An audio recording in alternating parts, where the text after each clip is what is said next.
Pambiri pedera mambo mutasa. Amira pambiri pedera mambo mutasa. Yeso tande vechokwadi. Yeso zanchatara ndo zvichokwadi. Ndikaimba chera sone mosha. Ndikaimba chera sone mosha. Marari mbatsiro. Marari mbatsiro. Sema kumchana. Pamsori shangami. Yes. Inini ndakandiri hangu kugarden kwangu. Ndini ndewe kugarden. Andakadaidzwa ndi mukoma wangu. Mukoma wangu tendai. Aintarota wakati bamdini kana mapedza zvamuri kuita modi moya pano. Ndo ndapedza kuti ndaita.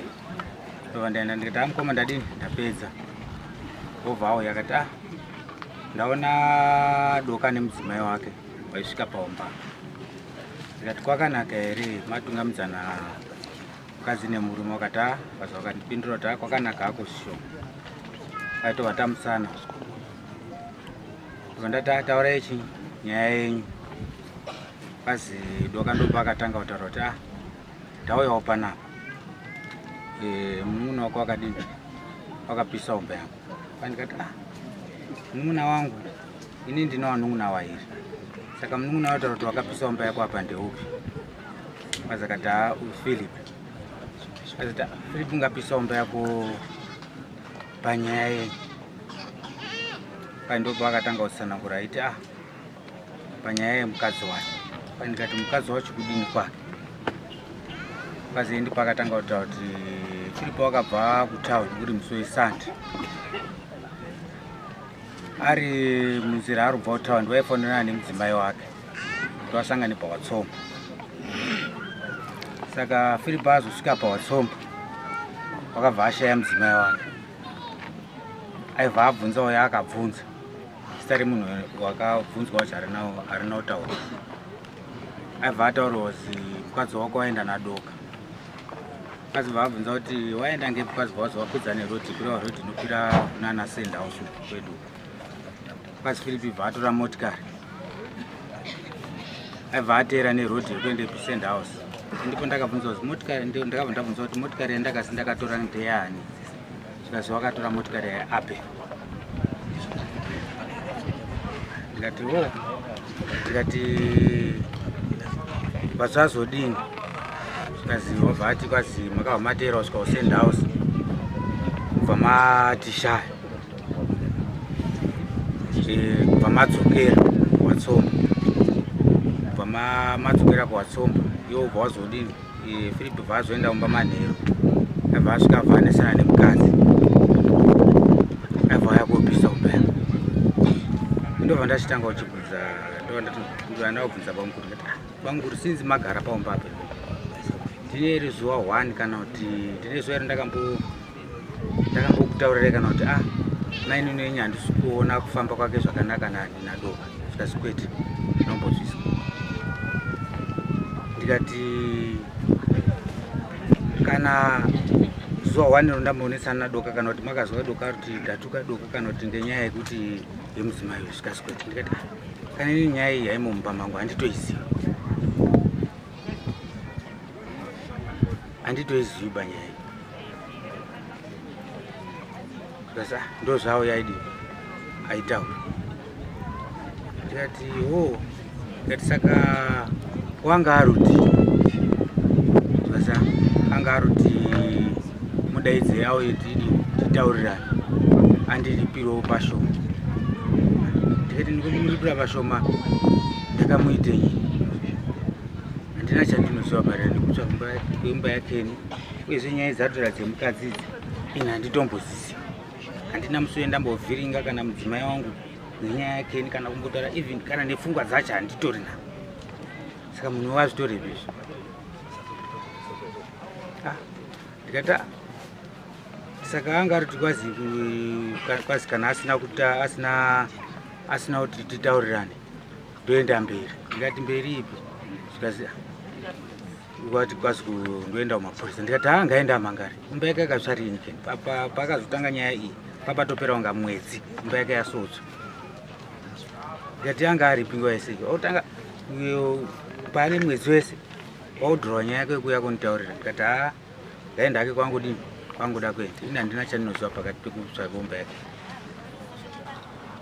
ndovandaparadzana bangu baba ndovandakwira mba ndasvika ndataurirawo mudzimai kuti ndiyo masoka endasangana nawo kugadheni pandandiri kugadheni abva kuna bangu arikuzataurwa ndidoka kuti udopenga here wakatokashamadzikawo ndizvo basi kana sinzi tagara panapa hauna musuya wambonditaurira nyaya yekuti haiweyo nadoka kana zvikazi saka mama afunga kudini ndikati iyo ndinoda kuti ndivataurirani sapo ndikazi wadini kutanga kutaurira namai ndobva ndakwira kwana mai wacho nyaya yako iri kutenderera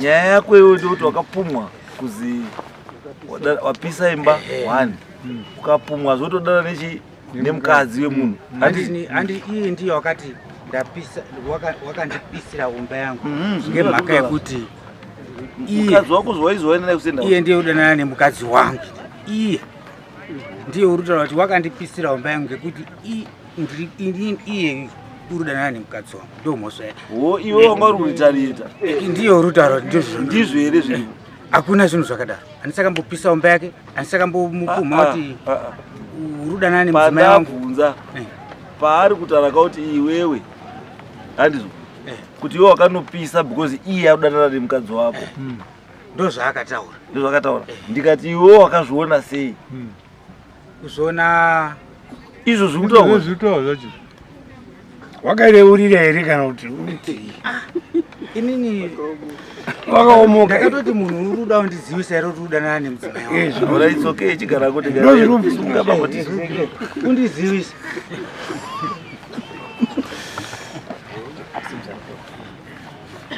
ndamira pamberi pedare ramambo mutasa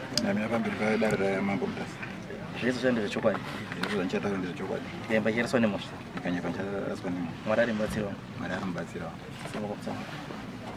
pamusoro imambo mutasa pamusoro idare ndinotwa Kenneth Doka inini zvakaitika ndezvekuti ndakange ndiri kutown kumapasti 1 makuseni ndakafonerwa yange mukadzi shamwari kitchen yatsva zvese zvirimo zvatsva alright kubva ipapo pakapatanga kuita makozi aingondikamfota kusvikira ndakadzoka ndikasongana naavo baba mukoma weuyu naavo ndasongana nawo arimo ndo vanhu vakatanga kusvika panzvimbo kumapasti ndoti kumapasti 2 dzemakuseni ndichivabvunza varume maonawo sei ndimatanga kusvika padambudziko rangu varume vanoti sisi tandosvikawo tandoonawo maonero etaita asi tine tsoka yataona yabva kumhiri kubva iko kwangu ikokoko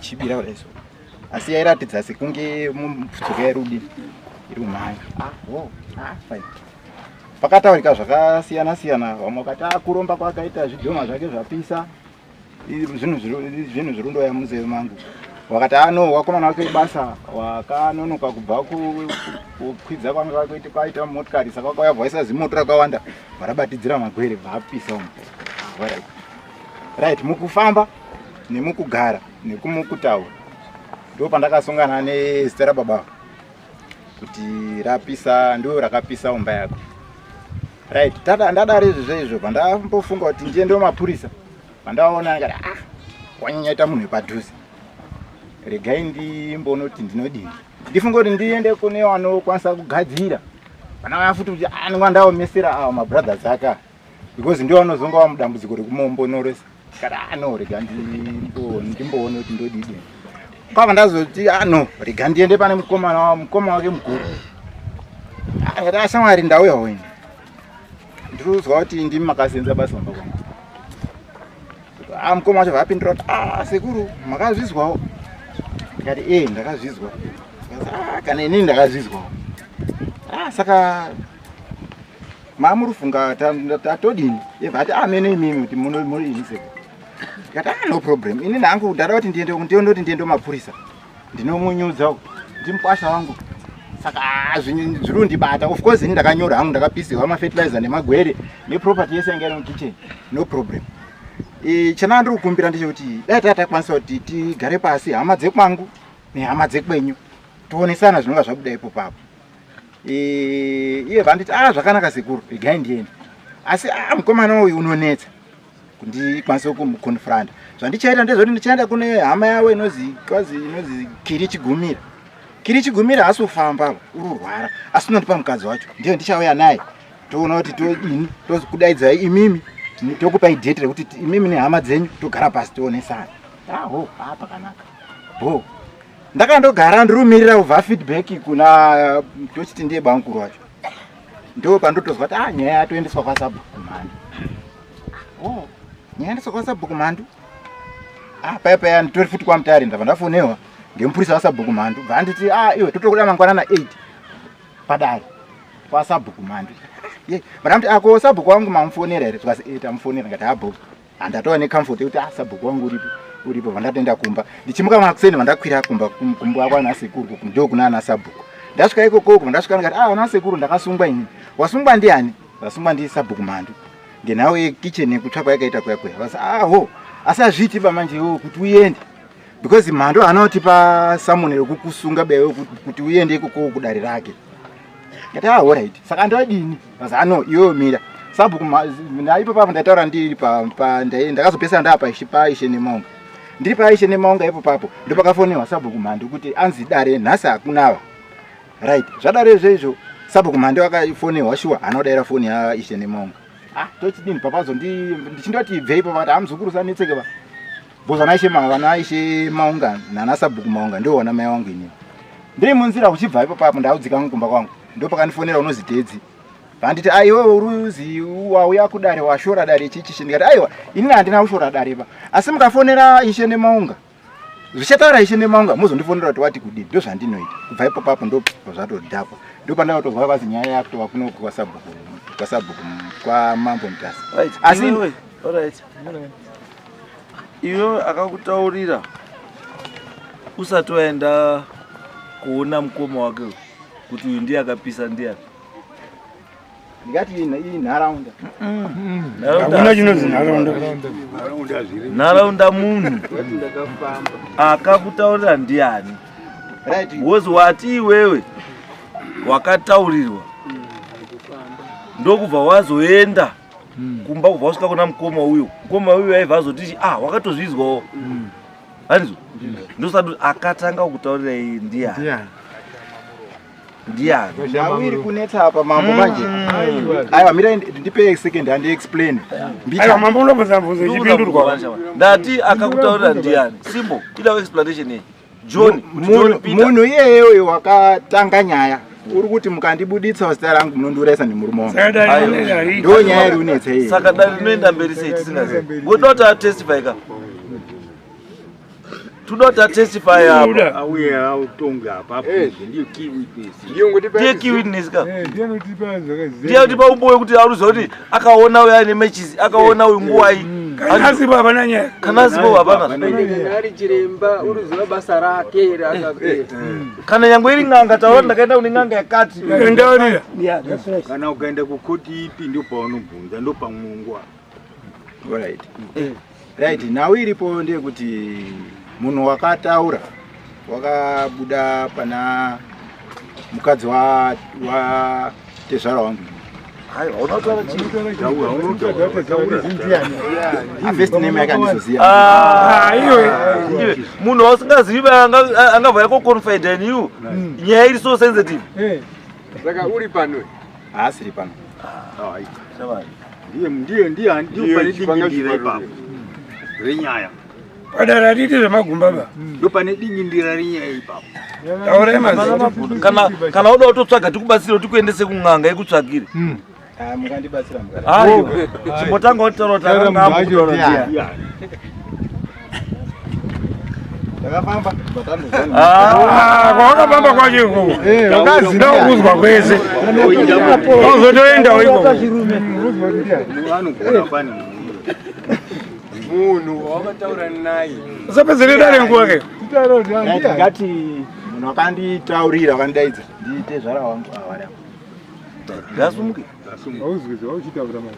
taupadare man because iwe autori namhosva ane mhosva ndiye akakutaurira right bambotaurai makaona arupisa pamusoro wesi pamusoro chakamisi Tezvara. ndonzi Joy Nyamtenga nhau mamire yakaita inhau yakanga iri kutinetsa mukati memusha iwe iwe here wakataurira uyo kuti imba yako yapiswa neuyu aiwa ina hana kutaura kuti ndiyapisa wakati takataura tiri kunzwa kuti iri kubva pana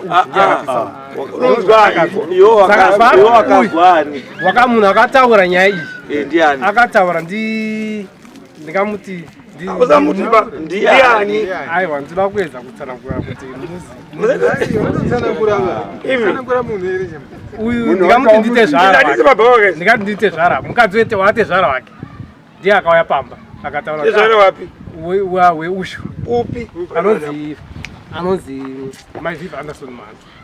mayani Maivivi Anderson Mandu. ndiye akati chii Vakasvika pamba vashi ngotaura nyaya yake akanga aita seunga wakangowara anoziva kuti munhu aritaura nawo nyaya akati kwanzi makazvizwa here kuti Philip ndiye akapisa umba yawo because ndatotaurwa ngemurume wangu asi watikwazi usafe wakazvibudisa ba nokuti Philip wacho ndiye aitaura nyaya iye wakati akazwa ndiani murume wake kwanzi wakataurwa ndiye ndiye yakumutaurira isu tinopedza makuhwa munharaunda taupedza magumba abadari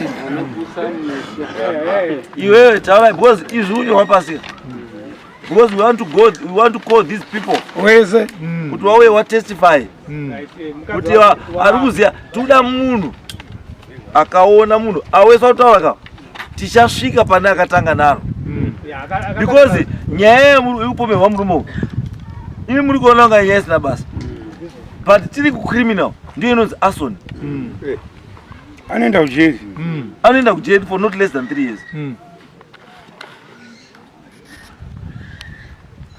saka izvidza kuti kana zvikapururwa padare pano kuti zveshuwa ndiyo wakaita bambo takutomukanda wamapurisa mapurisa waita basa ravo ini ndozobva ndazokurovawo futi yekuti wakajekesa nyika yamambo mutasa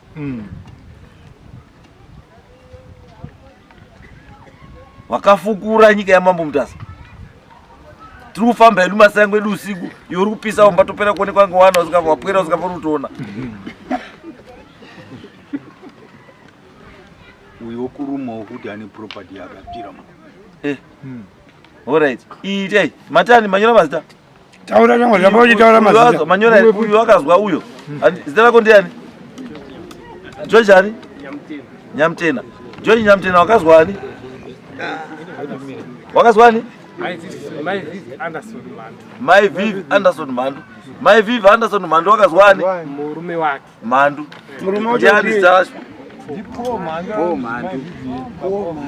Po Mandu uri pano here po hapo ko Maivivi and Anderson ndiyo uri hapo umwe wacho ndiani ndiani ndo pakatangira nyaya saka po Mandu ndiye akaona aiwa ndiye akataurirwa ndiye kwazi ndamupedzera wakazi wakanga ari kuti uri kudana nemukadzi wangu aiwa tazwazvo anga iwe watopedza pako Po Mandu ndiye akataurirwa neuyu kuti ndamupedzera because akudanana nechii nemukadzi wangu handi iyi yatopera yakutsvai taakumukadzi manje iwe wakataurira Po here iwe kuti munhu akudana nemukadzi wako saka chawakataumupedzera chii handisi akambotaurana napo saka nyaya yedu manje haina kwainoenda bakana Po Mandu pasina because muridzi wenyaya ndiMaivivi Anderson Mandu naPo Mandu why say mswa 3 why say mswa 3 tipedze nyaya andizvo toda kupedza makuhwa mutana musajaire kutaura zvoka musina kuswera ndaramba warwara mukadzi akufa ufamba kutaura mukadzi kuti wadana namubanhingi usina kumboaona and it's so surprising zvinhu zvakaitika ma 1 am kuti munoti 1 am mururo yavane muruzevha 1 am munomborubvepi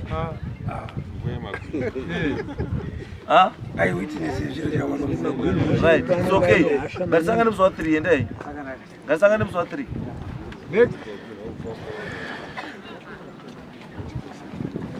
Discuss TV.